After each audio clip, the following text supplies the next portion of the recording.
ನಮಸ್ತೆ. 23/5/2026 ಶನಿವಾರ, ಮೇ 23, 2026 ಸಾಟರ್ಡೆ. ಅಧಿಕ ಮಾಸ ನಡೀತಿದೆ.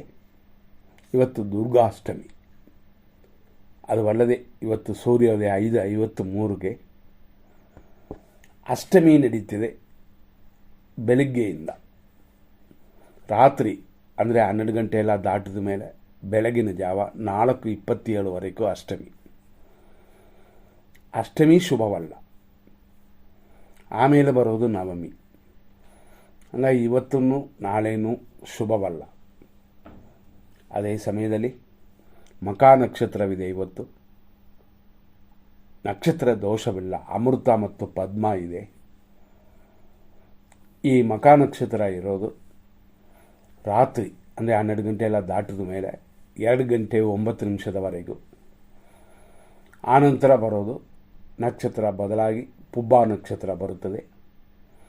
ಅದು ಕಾರ್ಯಸಿದ್ಧಿ ಅಂತ ಒಂದು ಕಡೆ ಇದ್ದರೂ 50% ಮಾತ್ರನೇ. ಧನಹಾನಿಯೂ ಸೇರೋದರಿಂದ ಆನಂತರ ಶುಭವಲ್ಲ ಅಂತಂದರೆ ಇದು ರಾತ್ರಿಯ ಮೇಲೆ. ಆದ್ದರಿಂದಾಗಿ ಹೆಚ್ಚಿನ ದೋಷಗಳಿಲ್ಲ. ಅದು ಅಲ್ಲದೆ ಇವತ್ತು ಬಂದಿರುವಂಥ ಮಖಾ ನಕ್ಷತ್ರ ಧನ ಪ್ರಾಪ್ತಿಯನ್ನು ಕೊಡುತ್ತದೆ. ಆದ್ದರಿಂದಾಗಿ ಬೆಳಗ್ಗೆಯಿಂದ ರಾತ್ರಿ 2:09 ಶುಭವಾಗಿದೆ ನಕ್ಷತ್ರ.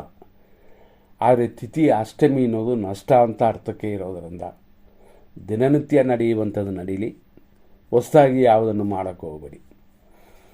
ಇವತ್ತಿನ ಬೇರೆ ವಿಷಯಗಳನ್ನ ನೋಡಿದರೆ ಇವತ್ತು ದಿನಪೂರ್ತಿ ಸಿಂಹರಾಶಿ ಇದೆ.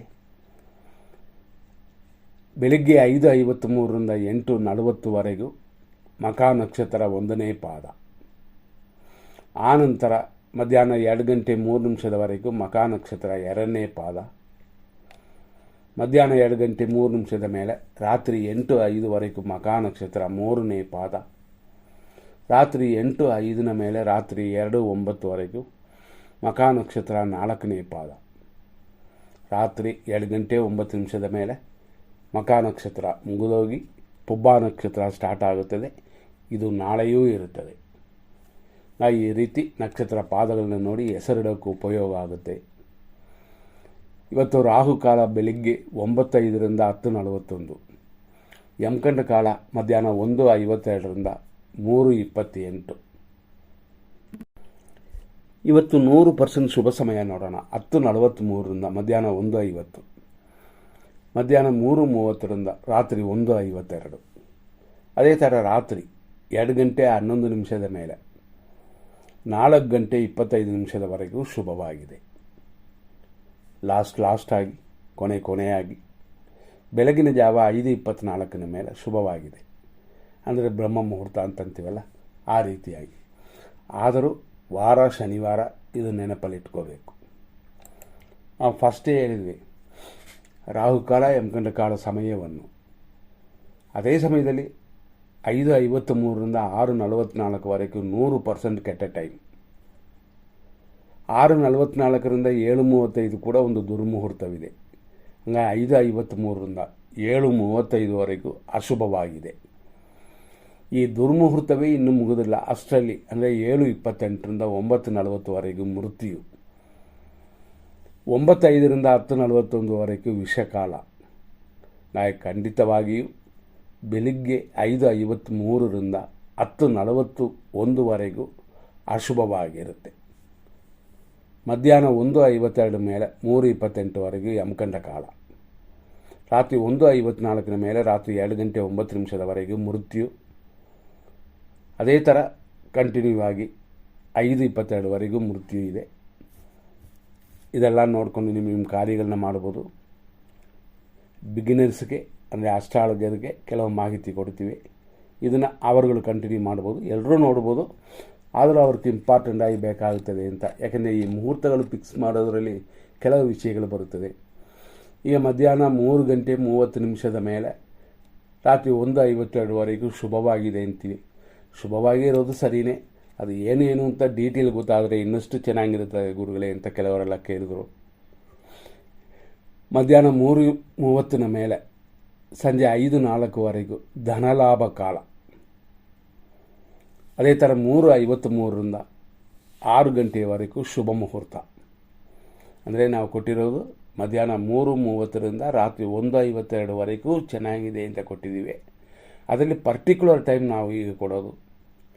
ಕೆಲವು ಮುಹೂರ್ತಗಳಿಗೆ ಇದು ಉಪಯೋಗ ಆಗುತ್ತದೆ. ಅದೇ ಥರ 3:53ರಿಂದ ಸಂಜೆ 6 ಗಂಟೆವರೆಗೂ ತುಳಾ ಲಗ್ನವಿದೆ. ತುಳಾ ಲಗ್ನ ಅಂತ ಒಂದು ಕಾರ್ಯಗಳು ಏನಾದ್ರು ಫಿಕ್ಸ್ ಮಾಡಿದ್ರೆ 9ರಲ್ಲಿ ಭಾಗ್ಯ ಸ್ಥಾನದಲ್ಲಿ ಗುರು ಇದೆ. ಆದ್ದರಿಂದ ಕೆಲವು ಮುಹೂರ್ತಗಳಿಗೆ ಇದು ಉಪಯೋಗ ಆಗುತ್ತೆ ಅಂತ ಒಂದು ಕಾರಣಕ್ಕಾಗಿ. ಮತ್ತು ಸೂರ್ಯ ಹೊರೆ ಇರೋದು ಸಂಜೆ 4:32ರಿಂದ 5:36ವರೆಗೂ. ಇದು ಹೆಚ್ಚಿನ ವಿಷಯಗಳು ಕೊಡ್ತಾ ಇರೋದು ಇದು ಬಿಗಿನರ್ಸ್ಗೆ, ಅಂದರೆ ಜ್ಯೋತಿಷ ಕಲಿಯುವವರೆಗೂ ಮತ್ತು ಅದನ್ನು ಅಲ್ಪ ಸ್ವಲ್ಪ ಮಾಡುವವರೆಗೂ ಖಂಡಿತವಾಗಿ ಉಪಯೋಗ ಆಗುತ್ತೆ. ಎಲ್ಲ ತಿಳಿದ ಮಹಾನುಭಾವರಿಗೂ ಇದು ಬೇಕಾಗಿಲ್ಲ. ಆದರೆ ಅವ್ರಿಗೆ ಯಾವ ರೀತಿ ಉಪಯೋಗ ಆಗುತ್ತೆ ಅಂದರೆ ರೆಡಿ ರೆಗ್ಯುಲರ್ ಇಮಿಡಿಯೇಟ್ಲಿ ತೊಗೊಳ್ಳೋಕ್ಕೆ ಉಪಯೋಗ ಆಗುತ್ತದೆ. ತಿಳಿದು ನೀವು ಮಾಡಬಹುದು. ಸಂಜೆ 5:04ರಿಂದ 6:40ವರೆಗೂ ಸುಖ ಕಾಲ. ಅದೇ ಥರ ಸಂಜೆ 5:36ರಿಂದ 6:40ವರೆಗೂ ಶುಕ್ರ ಹೊರೆ. ಈ ಸಮಯಗಳಲ್ಲಿ ಹೊಸ ಬಟ್ಟೆ, ಹೊಸ ಆಭರಣಗಳು, ಹೆಣ್ಣು ಮಕ್ಕಳಿಗೆ ಬೇಕಾಗಿರುವ ಕೆಲವು ಕಾರ್ಯಗಳನ್ನ ಮಾಡ್ಬೋದು. ಅಲಂಕಾರ, ಫ್ಯಾಷನ್ ಡಿಸೈನಿಂಗ್ ಇಂಥದ್ದೆಲ್ಲ ಈ ಸಮಯದಲ್ಲಿ ಶುಭವಾಗಿರುತ್ತೆ ಶುಕ್ರ ಹೊರೆಯಲ್ಲಿ. ಅದು ಅಲ್ಲದೆ ಇನ್ನೂ ಒಂದು ಸಮಯ ಶುಭ ಸಮಯ ಅಂತಂದರೆ ಬುಧ ಹೊರೆ. ಸಂಜೆ 6:40ರಿಂದ 7:36ವರೆಗೂ ಬುಧಗ್ರಹದ ಹೊರೆ ಇದು. ಬುಧ ಅಂತಂದರೆ ವ್ಯಾಪಾರ, ಎರಡನೇದಾಗಿ ವಿದ್ಯಾರ್ಥಿಗಳಿಗೆ ಉಪಯೋಗ ಆಗುವ ಸಮಯ. ಯಾವುದೋ ಒಂದು ಹೊಸ ವಿಷಯಗಳನ್ನು ಕಲಿತೀವಿ ಅಂತಂದರೆ ಈ ಸಮಯದಲ್ಲಿ 6:40 ಮೇಲೆ ಕೂತು ಸ್ಟಾರ್ಟ್ ಮಾಡಿದ್ರೆ ಇನ್ನೂ ಮೆಮೊರಿಯಲ್ಲಿ ಇರುತ್ತದೆ. ಇದ್ರ ಬಗ್ಗೆ ನಾವು ಇನ್ನೂ ವಿಡಿಯೋ ಪ್ರೋಗ್ರಾಮ್ ಮಾಡ್ತೀವಿ, ಆವಾಗ ಇನ್ನೂ ಡೀಟೇಲ್ ಬರುತ್ತದೆ ಅದು ಬುಧ ಹೊರೆ ಯಾವ ರೀತಿಯೆಲ್ಲ ಉಪಯೋಗ ಆಗುತ್ತೆ ಅಂತ. ಅದೇ ಥರ 3:30ರಿಂದ ರಾತ್ರಿ 1:52ವರೆಗೂ ಲಾಭವೂ ಇದೆ. ಹಂಗಾಗಿ ಬುಧ ಹೊರೆ, ಬುಧ ಅಂದರೆ ವೈಶ್ಯ, ಶೆಟ್ಟಿ ಅಂದರೆ ಏನರ್ಥ ಅಂತಂದರೆ ವ್ಯಾಪಾರ, ವಿದ್ಯೆ ಇದೆಲ್ಲವೂ ಲಾಭವೂ ಕೊಡುತ್ತದೆ ಸೇಮ್ ಟೈಮಲ್ಲೇ. ಆದ್ದರಿಂದ ಇರೋದರಲ್ಲಿ ಒಂದು ಒಳ್ಳೆಯ ಸಮಯ ಅಂತ. ಆದರೂ ಶನಿವಾರ ಮತ್ತು ನಕ್ಷತ್ರ ಅಶುಭವಾಗಿರುತ್ತೆ, ಅದೆಲ್ಲ ತಿಳ್ಕೊಂಡು ಎಮರ್ಜೆನ್ಸಿಗೆ ಉಪಯೋಗಿಸ್ಕೋಬೋದು. ಈ ರೀತಿ ಕೆಲವು ವಿಷಯಗಳನ್ನ ಕೊಟ್ಟಿದ್ದೀವಿ. ಇದ್ರ ಬಗ್ಗೆ ಕಮೆಂಟಲ್ಲಿ ನೀವು ಕೊಟ್ಟರೆ ಇನ್ನಷ್ಟು ನೀವೆಲ್ಲ ತಿಳ್ಕೊಳ್ಳುವ ವಿಷಯಗಳನ್ನ ಕೊಡ್ತೀವಿ. ಅದೇ ಥರ ರಾತ್ರಿ 9:28ರಿಂದ 10:24ವರೆಗೂ ಗುರು ಹೊರೆ ಅಂತ. ಮಕ್ಕಳು ಆಗುವ ವಿಷಯದಲ್ಲಿ ಅಂದರೆ ದಂಪತಿಯರು ಕೂಡುವ ವಿಷಯಗಳಲ್ಲಿ ಅದಕ್ಕೆ ಇನ್ನೂ ಬೇರೆ ಬೇರೆ ವಿಷಯಗಳೆಲ್ಲ ನೋಡಬೇಕು. ಆದರೂ ಕೆಲವರು ಅದೆಲ್ಲ ನೋಡೋದಲ್ಲ. ಆದರೂ ಇದು ಒಂದು ಶುಭ ಸಮಯ. ಯಾಕೆಂತಂದರೆ ಗುರು ಹೊರೆ ಅಂತ. ಈ ಸಮಯದಲ್ಲಿ ಗುರು ಹೊರೆ ಶುಭಕರವಾಗಿರುತ್ತದೆ. ಇದೆಲ್ಲ ತಿಳಿದು ನಿಮ್ಮ ಕಾರ್ಯಗಳಲ್ಲಿ ಮುನ್ನಡೆಯಬಹುದು. ಕೆಲವು ದೋಷಗಳಿದ್ದರೂ ದೂರವಾಗುತ್ತದೆ. ಇದರಲ್ಲಿ ನಾವು ಕೊಟ್ಟಿರುವಂಥ ಮೃತ್ಯು ಕಾಲಗಳನ್ನೆಲ್ಲ ಬಿಟ್ಟುಬಿಡಿ. ಶುಭವಾಗಲಿ ನಿಮ್ಮ ಕಮೆಂಟ್ಸ್. ಮತ್ತು ನೆಕ್ಸ್ಟ್ ವಿಡಿಯೋದಲ್ಲಿ ಇನ್ನು ಜ್ಯೋತಿಷ ಕಲಿಯುವವರಿಗೆ ಉಪಯೋಗ ಆಗುವ ವಿಷಯಗಳೆಲ್ಲ ಬರುತ್ತೆ. ಕಾಯಿರಿ. ಮುಂದಿನ ಸಂಚಿಕೆಯಲ್ಲಿ ನೋಡೋಣ. ಧನ್ಯವಾದಗಳು.